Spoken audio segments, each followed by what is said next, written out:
My Quran Time ini dibawakan khas kepada anda oleh Mufas.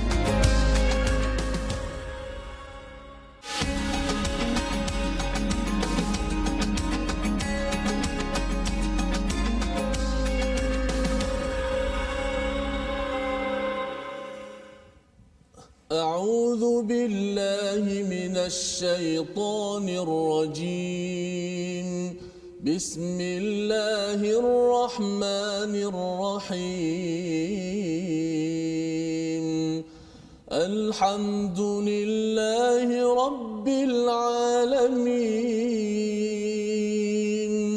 الرحمن الرحيم مالك يوم الدين إياك نعبد وإياك نستعين اهدنا الصراط المستقيم صراط الذين أنعمت عليهم غير المغضوب عليهم ولا الضالين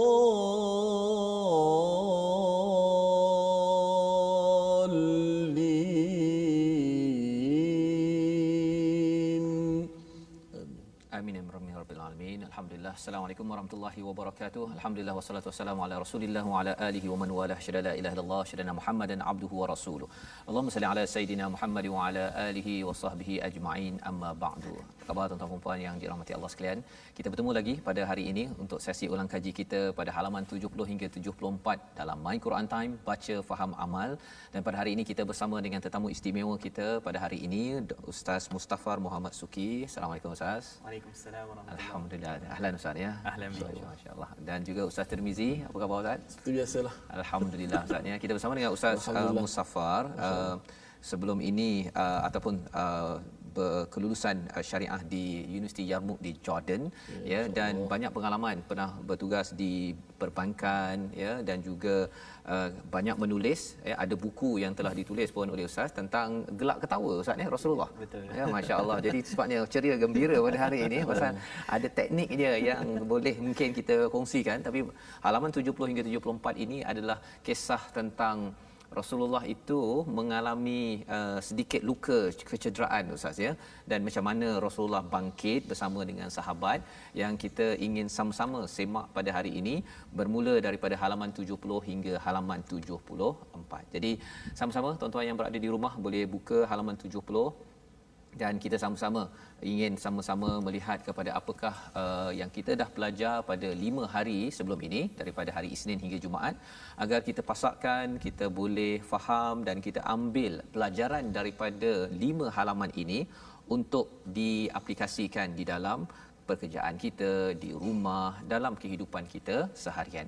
Jadi sama-sama kita mulakan dahulu ya, kita melihat balik kepada ayat 154 daripada halaman 70 ya. Sebenarnya kalau kita sudah ulang kaji minggu lepas, di dalam kecamuknya perang Uhud itu berlakulah apa, round pertama menang, round kedua, pusing yang kedua itu kalah.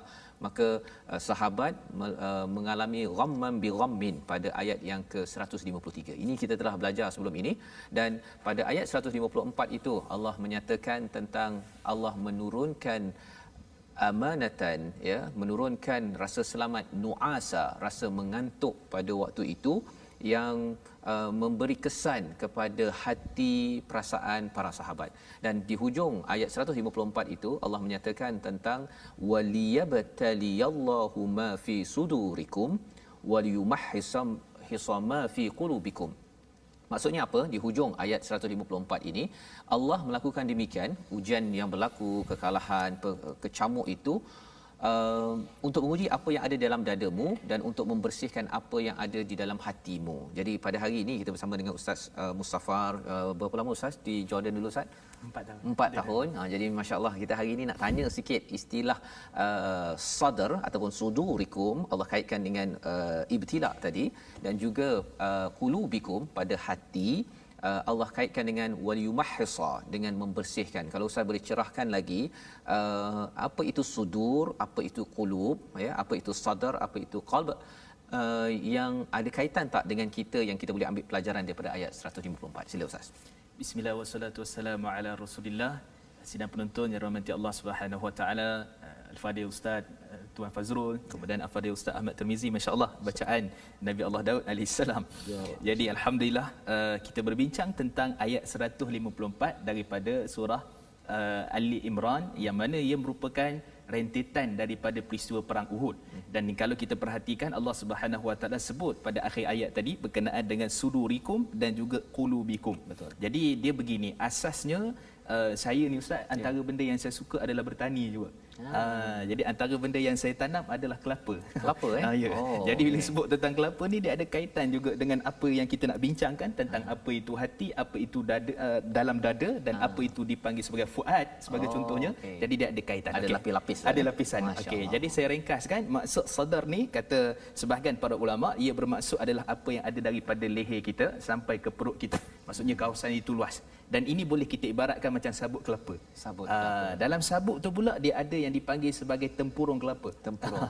Jadi tempurung tu adalah qalb, hati tu. Lapisan nombor 2. Lapisan nombor 2. Okay. Adapun lapisan yang ketiga pula kita panggil sebagai apa yang dipanggil, kita panggil fuad. Fuad tu maksudnya adalah yang lebih memberi manfaat daripada sudut isinya tu, santannya tu. Lembut sikitlah Ustaz Iya, lebih lembut lagi, lebih ke dalam lagi. Itu kaitan antara kalau kita boleh kaitkan dengan kelapa itu. Baik, cuma kita nak bawa semula maksud yang dipanggil sebagai sadar ni, seperti mana Allah Subhanahu wa taala sebut dalam surah Az-Zumar ayat 22. Dia ada kaitan dengan Islam. A'udzubillahi minasyaitanirrajim. Afaman syarahallahu sadrahu lil Islam. Dan tidakkah kamu melihat bahawa Allah Subhanahu wa taala telah pun memberikan kelapangan dada seorang itu dengan Islam. Maksudnya cahaya Islam ini merupakan salah satu perkara yang pada peringkat asas umumnya. Kemudian untuk menerima, iaitulah menilai antara baik dan buruk, menilai antara kita kata ilmu dan juga manfaat dan sebagainya, maka pada waktu itu datangnya hati. Jadi hati ni duduk tempat yang kedua, iaitu lapisan kedua. Dan Nabi SAW sebut dalam hadis sahih riwayat Imam Muslim, kata Nabi SAW berkenaan dengan hati manusia ni, innallaha la yanzuru ila suwarikum wala ila ajsamikum walakin yanzuru ila qulubikum wa a'malikum. Allah tak lihat pada tubuh badan kamu, rupa paras kamu, tapi Allah melihat kepada hati dan juga amalan kamu. So di situ dia punya punca pengetahuannya, punca ilmu dan punca berkaitan dengan kefahaman dalam Islam. Kemudian kita pergi pada pergi pada perkataan fuad. Fuad lagi dalam. Kalau kita boleh tambah lagi situ, fuad lagi dalam. Fuad ni dia melihat dengan basirah, melihat dengan ma'rifah, pengetahuan. Sebab tu Nabi SAW bila mana Nabi di Isra' Mi'raj kan, Allah sebut dalam surah An-Najm ayat yang ke-11, ma kadzabal fuadu ma ra'a. Tidaklah Nabi SAW itu berdusta, menipu, melainkan dia itu benar dengan apa yang dilihatnya, iaitulah dengan mata hatinya. Maka para ulama tafsir mengatakan maksudnya melihat Jibril alaihissalam dengan betul-betul mata hati. Jadi kalau kita kaitkan dalam kehidupan kita, kita lihat daripada sudut peperangan Uhud, kalau jiwa dah ada, hati dah ada, dalam dada tu penuh dengan kita kata keimanan kepada Allah Subhanahu wa taala, maka pada waktu tu kita akan melihat bahawa di kalangan para sahabat, sebagai contoh Abu Dujanah. Abu Dujanah ni kata para sahabat, kalau dia dah ikat serban merah dia sanggup mati syahid. Sanggup mati syahid. Kemudian kata Saidina Abu Bakar As-Siddiq radhiyallahu anhu, hari Badar, hari Uhud ni dia merupakan hari bagi Talhah bin Ubaidillah. Talhah ni tuan-tuan, masya-Allah tabarakallah, beliau ni putus jari.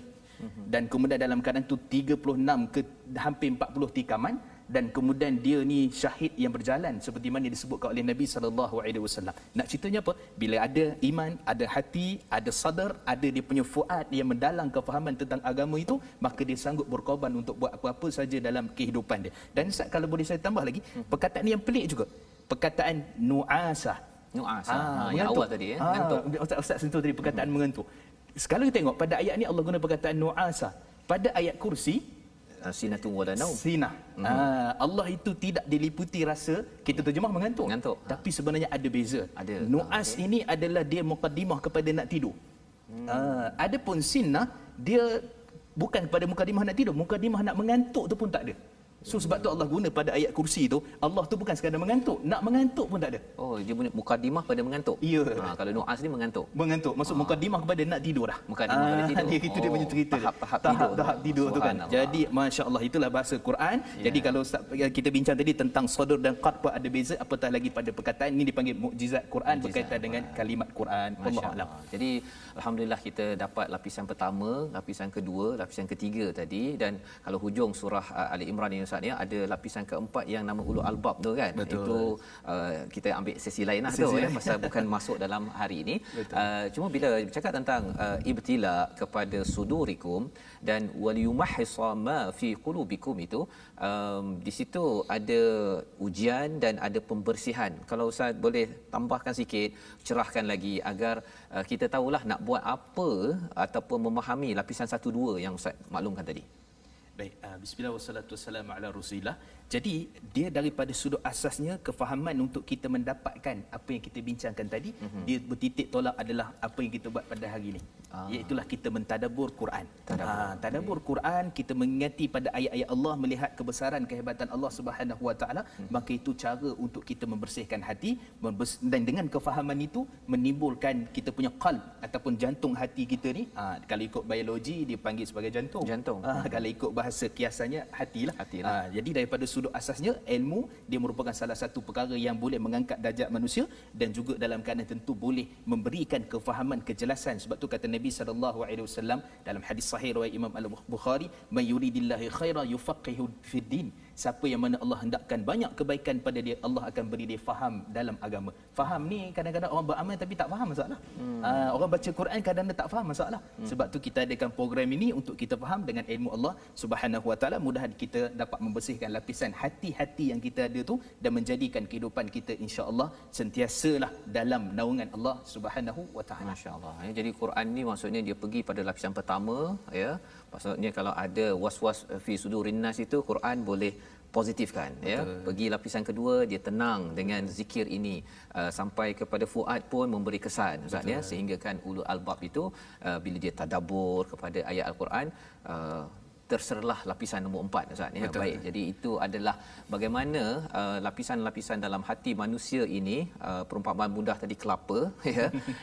Inilah yang ditarbiah kepada tentera-tentera pada zaman Rasul sallallahu alaihi wasallam, dan bila berlakunya peristiwa pertempuran dua pihak tersebut, jam'an ya, ada yang menang, ada yang kalah, dan ketika round 2 pusingan kedua kalah umat Islam, 70 orang yang meninggal wafat. Pada waktu itulah kesedihan berlaku, ada yang kecewa, dan bagi Nabi sallallahu alaihi wasallam Allah bekalkan dengan sesuatu untuk terus memimpin. Jadi mari kita sama-sama lihat kepada halaman yang ke-71 pada ayat 159. Ini bagaimana menguruskan konflik kalau ada pasukan kita yang tak buat kerja ataupun tidak mengikut arahan. Banyak perkara bencana berlaku, tapi what's next? Ya, bagaimana HR bagi pegawai-pegawai di pejabat nak menguruskan bos-bos yang ada ataupun ayah ibu di rumah. Kita baca dahulu ayat 159 agar kita dapat bersama ya mengamalkan intisari daripada sunnah Nabi mengikut pada ayat al-Quran ini. Kita persilakan Ustaz Tirmizi. Baik, alhamdulillah, terima kasih Ustaz Fazrul, tetamu jemputan kita al-Fadhil Ustaz. Alhamdulillah telah membicarakan kepada kita bagaimana untuk menjadikan hati kita hati yang bersih, hati yang selamat insya-Allah. Tak lain tak bukan antaranya dengan kita mentadabbur ayat-ayat Allah Subhanahu Wa Taala yang menjadi tujuan terbesar diturunkan Al-Quran Karim. Baik, kita nak tadabbur ayat seterusnya, ayat yang begitu hebat 159. Jom sama-sama kita membacanya. A'udzubillahi minasyaitonirrajim. Bismillahirrahmanirrahim.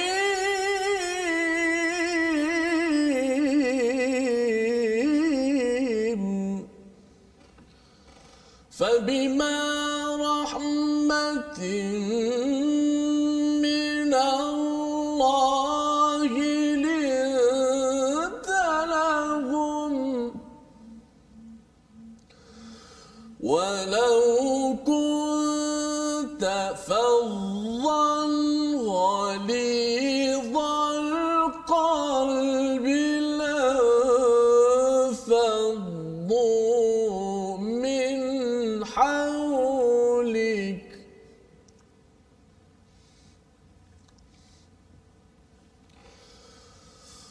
فاعف عنهم واستغفر لهم وشاورهم في الأمر فإذا عزمت فتوكل على الله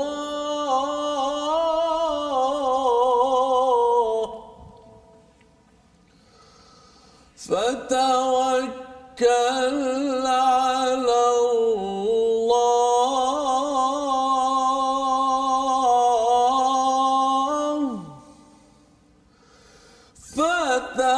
فتوكل على الله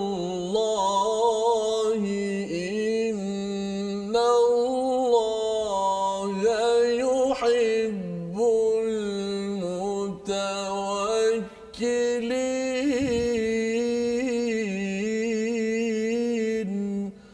صدق الله العظيم.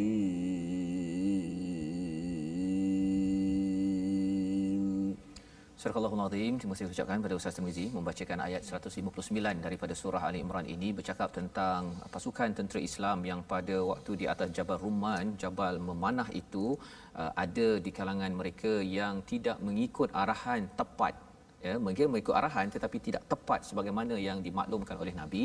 Jika walaupun katakan kalah, walaupun mayat ataupun jenazah dimakan oleh burung, masih lagi perlu bertahan sehinggalah datang wakil untuk menerangkan bahawa sudah kita bersurai ataupun tidak.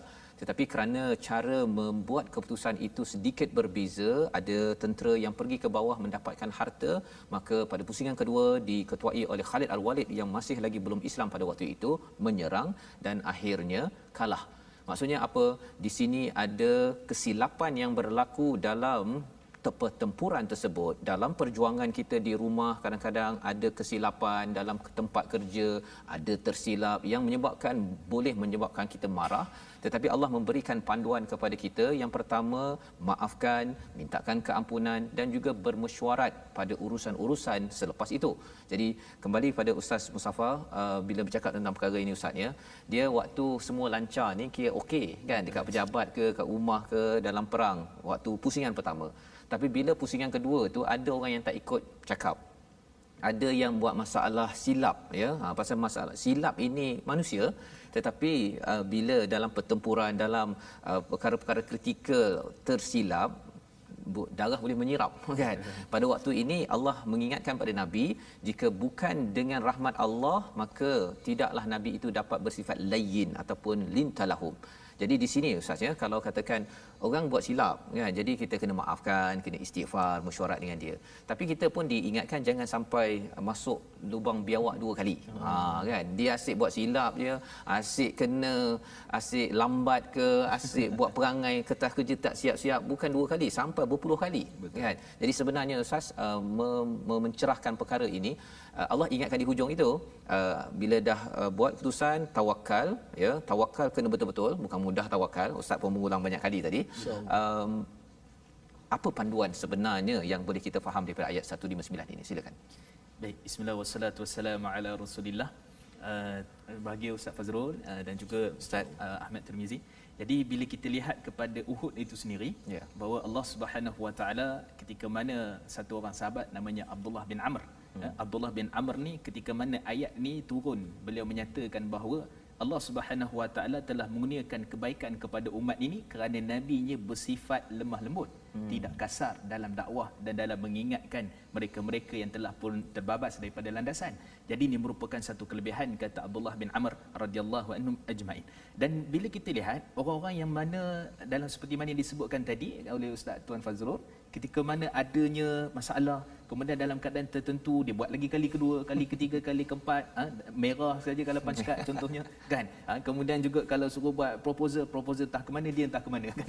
Jadi ini merupakan satu perkara yang masih tak lagi kita nak bagi peluang pada mereka ni. Ini dia punya pokok asas perbincangan. Ataupun kita kata boleh tak kita nak lagi bermesyuarat dengan mereka ni, nak ambil lagi buah fikiran mereka ni. Baik, asalnya mesyuarat ni dia merupakan satu sunnah Nabi SAW. Sebab tu Allah sebut juga dalam surah Syura pada ayat yang ke-35, 38, wa amruhum syura bainahum, dan perintahkanlah mereka untuk mengadakan mesyuarat di antara mereka.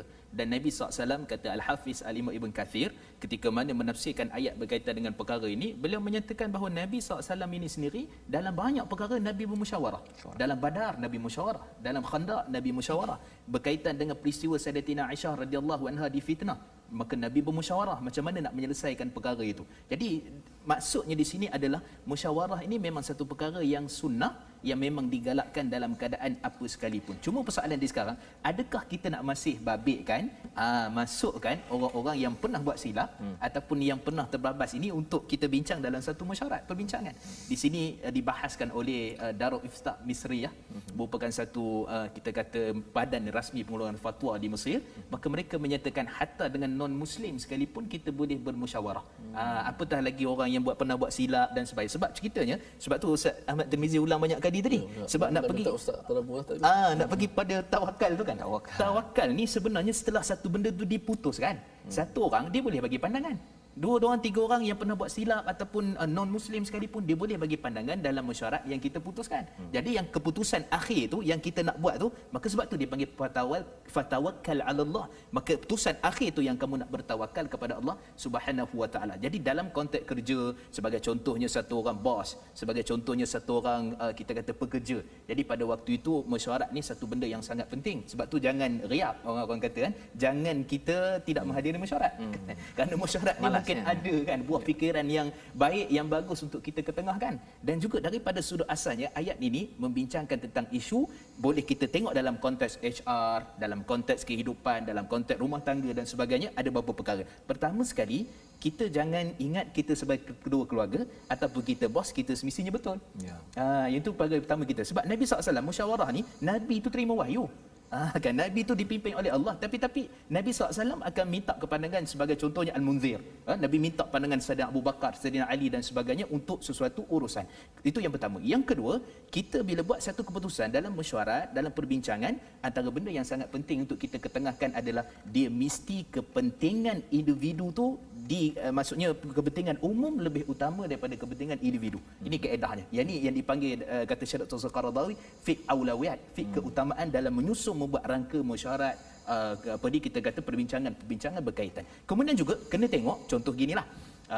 Katakanlah contohnya ni gaji nak kena potong ni. So gaji kena potong tu patutnya individu lah. Tapi untuk menyelamatkan syarikat, nak tak nak kena buat juga. Jadi itu yang dimaksudkan sebagai kepentingan umum. Yang kedua pula, kita akan melihat kepada dia punya keputusan itu jangka panjang.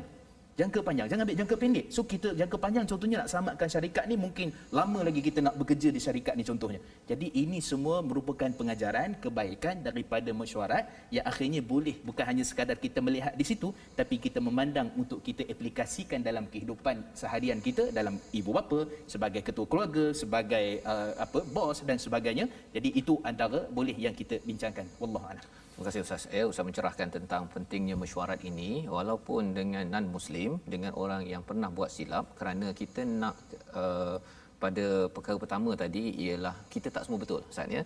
Yang paling betul Allah lah ya. Allah yang memberi rahmat, dan dengan kita terus bersifat layyin tadi itu, bersifat lemah lembut, maka kita boleh bawa kepada memaafkan, juga meminta ampun, dan juga aktiviti ketiga tadi itu mesyuarat Ustaz ni. Pasal kalau hati tengah bergejolak ni, nak mesyuarat pun kan, itu yang istilah cold storage tu.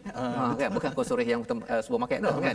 Ini dia letak satu jabatan pasal nak memulaukan, tetapi itu bukanlah kaedah di dalam Al-Quran, kerana tawakal bukan pada bos yang betul ataupun pada suami ke pada ketua yang betul, tapi yang paling betul mestilah tawakalnya kepada Allah Subhanahu Wa Taala. Dan sebenarnya bila Nabi buat begini Ustaz ya, selepas itu, lepas Uhud itu walaupun ada silap, tapi lepas itu menang, kerana semuanya ambil peluang, Nabi beri peluang, dan peluang itu sudah tentunya diperjuangkan oleh ayat ke-159 ini. Jadi pencerahan ini amat penting. Itu sebabnya kalau ada yang cakap asyik meeting je, maksudnya kena berjaga-jaga. Kerana apa?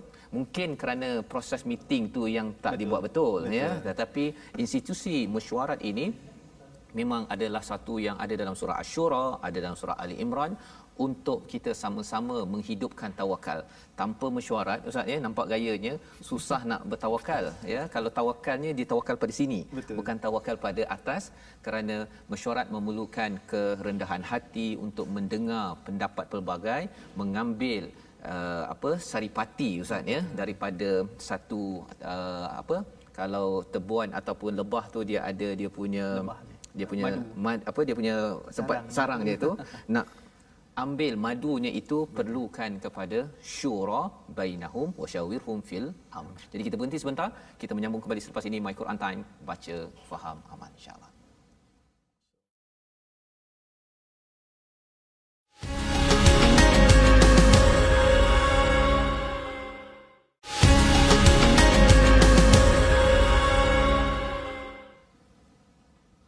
فإذا عزمت فتوكل على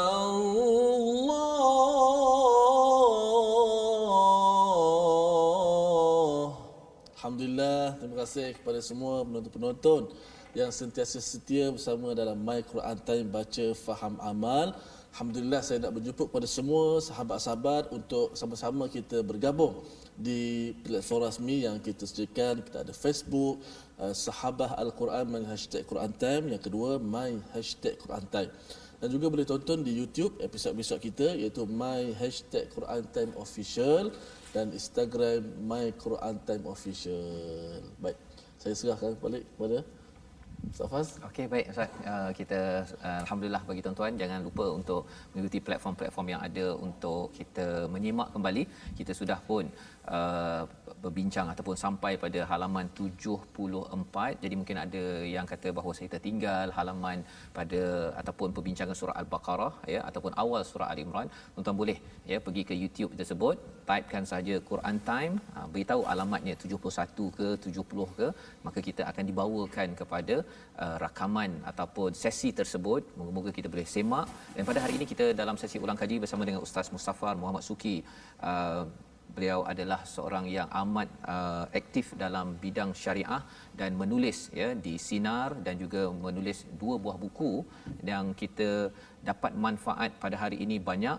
Dan kita nak meneruskan perbincangan kita daripada halaman yang ke-71 bila Allah menyatakan laqad mannallahu 'alal mu'minin. Di dalam komentar tentang Uhud itu timbul perkataan ataupun Allah mengingatkan tentang satu kurniaan, manna, perkataan yang Allah gunakan di sini kepada orang yang beriman.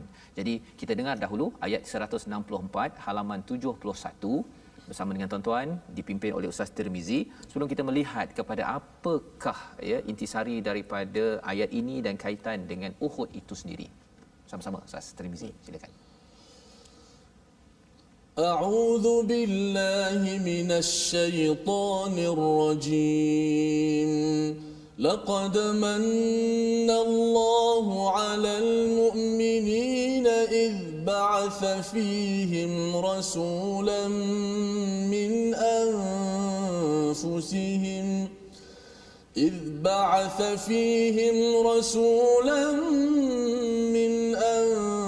أنفسهم يتلو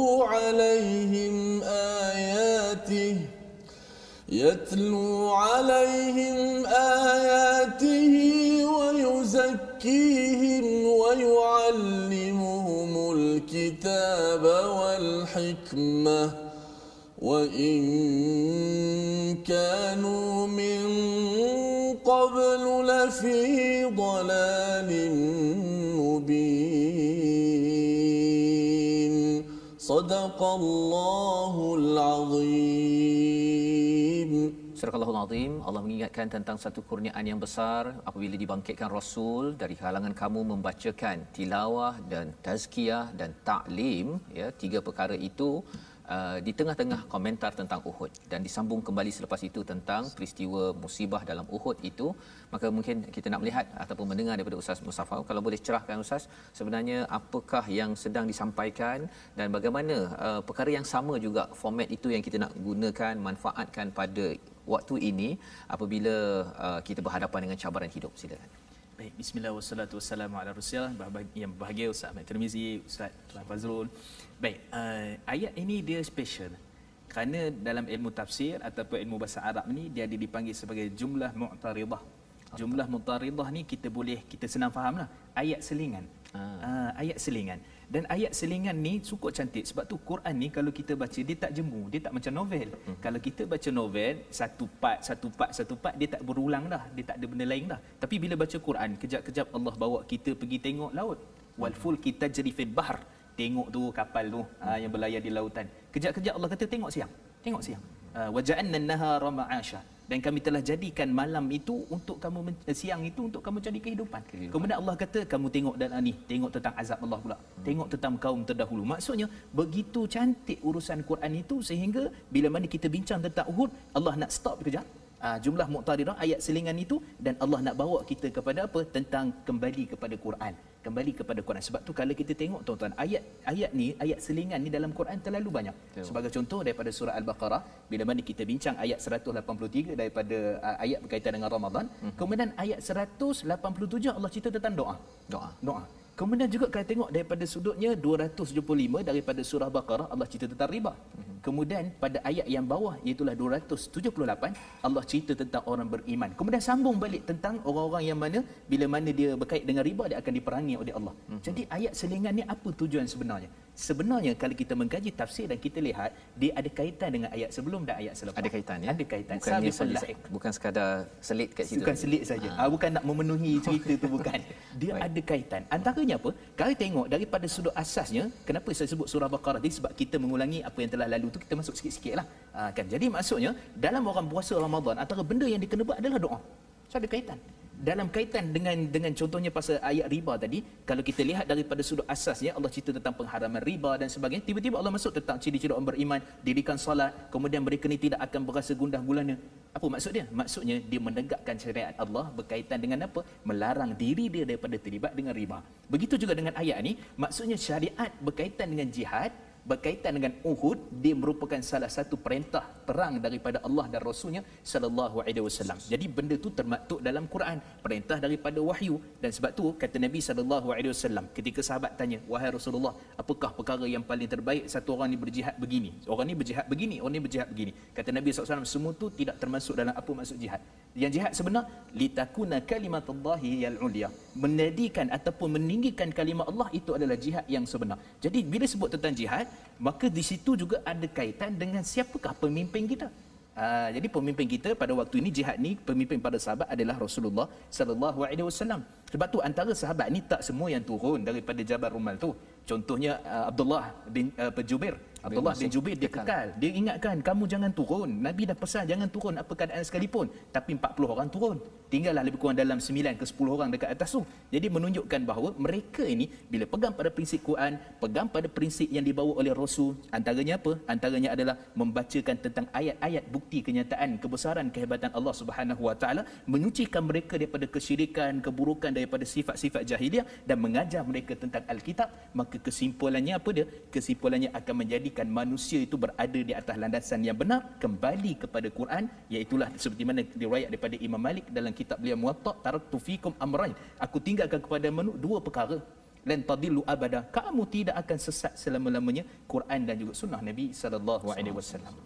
Wallahu a'lam. Jadi alhamdulillah, terima kasih Ustaz. Maksudnya dalam kecamuk Uhud, kekalahan tersebut, Allah mengingatkan bahawa perjuangan ini mestilah Quran dan juga Rasul itu sebagai satu kurniaan yang besar, yang itulah yang perlu diperjuangkan.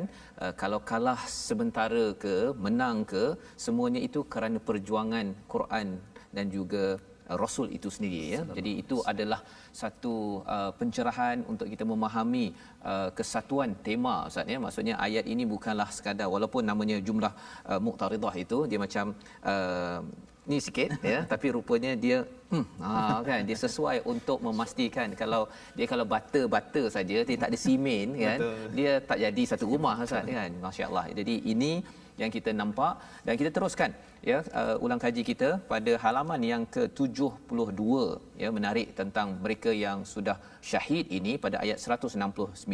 Allah kata jangan kamu menganggap mereka itu terbunuh perjalanan Allah itu amwata, ya. Nak mohon pada Ustaz Tirmizi baca ayat 169, kemudian nak nanti Ustaz boleh cerahkan tentang istilah yurzaqun itu apa maksud mereka tu diberi rezeki kan. Baik, kita dengar dulu. Baik, kita terus membaca ayat 169. Auzubillahi minasyaitanir rajim. ولا تحسبن الذين قتلوا في سبيل الله أمواتا بل أحياء عند ربهم يرزقون.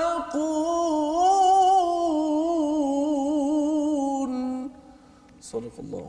Dan jangan sekali-kali kamu menganggap bahawa orang-orang yang gugur di jalan Allah itu mati, sebenarnya mereka itu hidup di sisi Tuhannya mendapat rezeki. Allah menggunakan perkataan wala tahsabanna, kamu berkira-kira, kamu menyangka. Kadang-kadang kita bila fikir sendiri ustaz ya, kadang-kadang dapat bisikan-bisikan dekat telinga ke apa, kita boleh bertukar kita punya cara berfikir ya, daripada serius jadi tak serius, daripada tak serius jadi serius kerana bersangka-sangka. Tetapi sebenarnya Allah cakap salah satu sangkaan itu yang qutilu fi sabilillah amwat, ada yang bersangka begitu, tapi Allah kata mereka itu hidup. Inda rabbihim yurzaqun. Apa maksudnya ustaz? Yang maksud yurzaqun, Allah bagi rezeki kat situ. Sila. Bismillah wassalatu wassalamu ala Rasulillah. Alhamdulillah, tuan-tuan sidang penonton rahmat Allah, terus kita bersama dalam My Quran Time. Jadi kita berada pada ayat yang ke-169. Jadi bila bincang tentang rezeki ni, kita pergi patah balik, kita akan tengok daripada surah Baqarah ayat 154 yang mana Allah menyebutkan tentang keadaan orang-orang yang mati syahid. Apa keadaan dia? Mereka, manusia tidak akan dapat merasakan kesyahidan, kehebatan orang yang mati syahid tu. Maka jawabnya pada ayat ni. Jawabnya apa? Mereka yang dapat rasa tu adalah mereka dikurniakan rezeki daripada Allah Subhanahu Wa Taala. Ustaz, dalam ayat surah Baqarah, bal ahya'u walakin la tash'urun, mereka hidup tapi kamu tak sedar. Okey, so jawab di sini, pada sini. Jawab di sini. Okay. Jadi menunjukkan bahawa Allah Subhanahu Wa Taala memberikan kepada kita jawapan, dan ini menunjukkan dia adalah tafsir Quran dengan Quran. Jadi akhirnya memberikan jawapan bila sebut tentang rezeki tapi tak jelas lagi. Mana rezeki pula ni, rezeki apa benda pula ni kan? Betul. Rezeki biasa duit contohnya kan. Jawapannya ada pula dalam hadis. Dalam riwayat Imam Ahmad dalam hadis yang sahih, kata Nabi sallallahu alaihi wasallam, ketika mana orang-orang yang mana telah pun meninggal di jalan Allah, iaitu mereka berjuang di jalan Allah mati syahid ni, mereka ini berada di dalam tengkolok burung yang hijau yang mana berterbangan di syurga. Yang mana burung ini dia singgah di sungai. Burung ini juga seolah-olah diandaikan dengan mereka memakan rezeki daripada syurga, buah-buahan, dan dia juga merupakan salah satu daripada kelebihan. Jadi Allah sebut juga pada ayat 100 yang ke-70, antara kelebihannya apa? Mereka boleh berjumpa dekat syurga. Sama-sama syahid tadi tu, mereka berjumpa dekat syurga Allah Subhanahu Wa Taala. Ini merupakan salah satu kelebihan orang yang mati syahid. Kemudian kata mereka kata, kalaulah orang kat dunia tahu kelebihan ini, mereka juga akan kejar tentang kematian syahid yang disebutkan dalam Quran ini. Itu kelebihannya. Dan kalau kita tengok, ini kelebihan orang mati syahid. Kalau kita tak syahid, tak pergi berjuang, macam mana pula? Kematian orang beriman pun jangan risau. Kerana kata Nabi sallallahu alaihi wasallam dalam hadis riwayat Imam Ahmad, juga hadis yang sahih, nasmatul mu'min yu'alliq bi asjari jannah hatta yarji' Allahu ila jasadi yaumil qiyamah. Ruh orang beriman ni berada bergantungan pada pokok-pokok di syurga, sehinggalah mana Allah bangkitkan, Allah kembalikan ruhnya kepada jasadnya pada hari kiamat. Yang special hadis ni Ustaz Tirmizi diriwayatkan daripada Imam Ahmad, daripada Imam Syafi'i, daripada Imam Malik. Imam mazhab yang hebat. Jadi menunjukkan bahawa ruh orang beriman ada kelebihannya, ruh orang mati syahid pun ada kelebihannya, dan Allah bagikan rezeki. Satu, syurga itu rezeki dah. Jadi apa pula dapat dalam syurga? Maka saya sebutkan dalam hadis tadi, itu menjawab kepada apa yang disebutkan rezeki yang Allah telah kurniakan itu. Hebat, wallahu a'lam. Masya-Allah. Ya, itu adalah bagaimana penerangan tentang bila Ustaz cakap tadi tentang mendapat rezeki tadi itu, maksudnya mereka orang lain masuk ke alam barzah ya, tapi mereka ini maksudnya Ustaz dah merasai nikmat syurga itu sendiri ya. Sebab tu kata Al-Imam Ghazali rahimahullah, dia ada jasad dan ada ruh. Jadi Imam Ghazali sangat menarik. Sebab kata Imam Ghazali rahimahullah, sebab kita kena ingat bahawa nak masuk syurga kena ada hisap. Kena ada mizan. Tiba-tiba ni bila dah meninggal, dah masuk direct kan. Macam mana tu kata Imam Ghazali rahimahullah, kenikmatan sebesar yang sebenar masuk syurga itu adalah bila mana roh bersatu dengan jasad. Yang ni ceritanya roh. Roh itu di syurga dah. Jasad dalam kubur tu lah kan. Tapi bila dibangkitkan nanti roh dengan jasad dengan timbangan amal dan sebagainya kena lalui juga proses itu. Tapi kalau yang dah dia syahid 70 tanpa hisap 70,000, maka yang tu adalah kelebihan yang Allah bagi. Tak ada beratur-beratur lagi. Tak ada beratur dah. Tak ada tunggu dah. Tak ada jarak 1 meter, masya-Allah. Tak ada SOP, tak ada SOP. Masya-Allah. Terus ya. Terus masya-Allah. Jadi itu adalah penerangan ya, kalau katakan dalam hidup kita pun Ustaz ya, bila kita ceritakan tentang kisah-kisah yang bahagia ini pun dah bahagia kan, belum betul. Rasa lagi belum kan rasa. Dan bila kita dah makan apa Ustaz, sebelum ni kita ada katakan orang makan durian ke mangga ke, rasa sikit kat dunia pun dah sedap kan, itu preview ya kepada syurga itu. Musangking Ustaz, musangking kat dunia tu Allah nak kata sedap sangat dah sedap. Jadi kalau sampai di sana itu tidak pernah dibayangkan oleh hati, mata, telinga itu adalah satu perkara nikmat ataupun kurniaan kepada orang-orang yang syahid, kepada orang-orang beriman, dan inilah yang perlu kita selalu ingatkan dalam kehidupan kita. Berbaloi Ustaz ya, berbaloi. Kalau katakan ada orang yang belajar bersungguh-sungguh, nanti dapat kerja, dapat duit yang cukup pun dia akan bersungguh-sungguh. Itu baru nak hidup berapa tahun je kan. Tetapi kita bercakap tentang nak hidup selama-lamanya, dan inilah semangat yang kita dapat daripada surah Ali Imran. Perjuangan, dan perjuangan ini perlu diuruskan dengan cara yang terbaik. Baik. Jadi kita nak melihat satu lagi ayat sebelum kita di hujung masa kita yang terhad ini, kita nak lihat kepada sabar dan juga takwa Ustaz ya, pada ayat yang ke-186. Kita jauh sikit ke depan itu, muka surat 74. Tuan-tuan di rumah, muka surat 74 ayat 186. Di situ Allah menyatakan tentang sabar dan takwa ya. Di hujung itu wa in tasbiru wa tattaqu fa innal zalika min azmil umur, iaitu jika kamu bersabar dan bertakwa maka sesungguhnya yang demikian itu termasuk urusan yang harus diutamakan. Tadi kan ada azamta kan, tapi kat sini ada azam sekali lagi. Jadi ini bab-bab yang memerlukan kepada keazaman, tekad yang kuat. Tapi Allah mulakan dengan wa in tasbiru wa tattaqu. Kalau Uhud ini pun sebelum ni ataupun perang sebelum ni kata kalau tasbiru wa tattaqu 3,000 dapat bantuan 5,000 malaikat. Maksudnya jadi boleh Ustaz cerahkan zaman sekarang ni sabar takwa itu macam mana kita nak jemput bantuan lebih lagi agar kita jadi orang yang azmil umur. Bismillah wassalatu wassalamu ala Rasulillah. Walaupun berakhir rasa macam tak cukup. Masya-Allah. Jadi bila kita sebut tentang sabar dan takwa, yang paling cantiknya dalam Quran ini khusus surah Ali Imran, Allah sebut sekurang-kurangnya 4 kali. Betul. Pada ayat yang 125, ayat 120, iaitu Allah cerita tentang sabar dan takwa juga, tentang ayat 125, dan pada ayat yang ke-186 dan ayat yang ke-200. Jadi itu ada sebab tu. Sebab tu pertama sekali Allah Subhanahu Wa Taala telah gabungkan antara ciri-ciri berkaitan dengan sifat sabar dan takwa. Sebab kalau tak sabar dia tak boleh jadi. Daripada sudut asalnya kita sebut secara ringkasnya, sabar dalam kehidupan kita ni, kalau kita nak tengok dalam Badar, dalam Uhud, ini merupakan satu benda yang jarang kita nak nampak daripada sudut realitinya. Tapi kita sendiri yang berhadapan dengan kesabaran itu, kita tahu bagaimana kita nak menguruskan kesabaran. Baik. Jadi sabar ni kata Imam Ibn Rajab Al-Hambali, dia terbagi pada 3. Satu, sabar ketika mana melakukan amal kebaikan. Antara contoh nak buka TV ni. Nak buka TV sejam ni payah ni. 1 jam ni nak tunggu sekejap lagi, nak masak, nak ambil anak sekolah, macam-macam. Jadi 1 jam. Jadi sabar nak buat kebaikan, nak solat, nak qiyamul lail, itu yang pertama. Yang kedua, sabar di atas mengelakkan diri daripada dosa dan maksiat. Pun kena sabar juga. Allah tanya orang puasa, macam Ustaz sebut tadi, nampak musangking waktu puasa. Masya-Allah. Sabar tu banyak sabar itu kan. Sabar sungguh tu kan. Itu sabar yang kedua. Sabar yang ketiga, sabar bila mana menerima qada dan qadar Allah Subhanahu Wa Taala. Jadi dia sangat kait rapat dengan peristiwa Uhud ni yang menjadikan kesabaran yang sungguh-sungguh kepada para sahabat radhiyallahu anhum ajma'in. Dan sikit lagi takwa.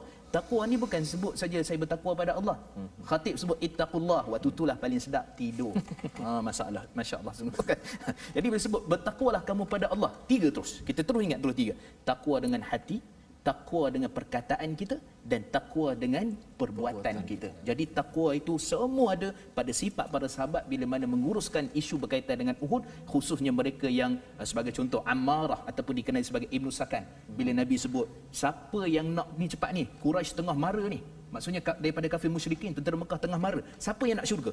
Terus Ammarah ke depan dan dia syahid di jalan Allah Subhanahu Wa Taala. Sebab apa? Sebab dia sabar, dia takwa, dia yakin dengan apa yang Allah berikan kepada dia, dan itulah kehidupan kita. Kita sabar dan kita yakin dengan apa yang Allah telah kurniakan kepada kita dan yang akan datang walaupun kita tidak nampak pada waktu sekarang. Wallahu a'lam. Sabar walaupun perkara itu tidak nampak, tetapi kita akan dapat berjaya. Itu membawa pada takwa yang mendapat pertolongan daripada Allah SWT. Kita mengucapkan terima kasih kepada Ustaz Mustafar mencerahkan beberapa perkara dalam halaman 70 hingga 74 ini. Ya, ada banyak lagi soalan sebenarnya Ustaz ya, tapi dengan masa yang ada ini kita amat menghargainya. Kita ingin melihat kepada apakah yang doa yang boleh kita sama-sama kita panjatkan agar pelajaran yang kita dapat beberapa pada hari ini dan juga intisari halaman 70 hingga 74 ini dapat Allah bantu kita untuk dibaca selalu, difahami dan juga diamalkan. Jadi silakan Ustaz Mustafar memimpin doa bacaan pada hari ini. أعوذ بالله من الشيطان الرجيم بسم الله الرحمن الرحيم اللهم إنا نسألك علما نافعا ورزقا طيبا وأملا متقبلا اللهم فقهنا في الدين وعلمنا التأويل واهدنا الصراط المستقيم صراط الذين أنعمت عليهم من النبيين والصديقين والشهداء والصالحين وصلى الله على سيدنا محمد وعلى آله وصحبه وبارك وسلم والحمد لله رب العالمين تقبل الله منا ومنكم السلام عليكم ورحمة الله وبركاته. Terima kasih kepada Ustaz. Jadi dengan ini kita berada di penghujung. Saya mengucapkan terima kasih kepada tuan-tuan untuk terus sama-sama dalam My Quran Time, dan juga tuan-tuan boleh membantu bersama kita berjuang bersama menyumbang dalam wakaf untuk ummah, satu usaha kita bersama untuk sama-sama kita menyebarkan mushaf Al-Quran. Tapi lebih daripada itu ialah kesedaran Al-Quran untuk kita berjuang dengan sabar, dengan takwa. Moga-moga Allah terus memberi bantuan kepada keluarga kita, kepada masyarakat ini dengan tali Allah Al-Quran. Jadi insya-Allah kita bertemu pada jam 11 malam, pada jam 6 pagi insya-Allah ulangan, dan siaran ini, rancangan ini dibawakan khas oleh Mufaz. Saya mengucapkan ribuan terima kasih kepada Ustaz Mustafar, Ustaz, dan insya-Allah kita bertemu lagi My Quran Time, baca faham amal.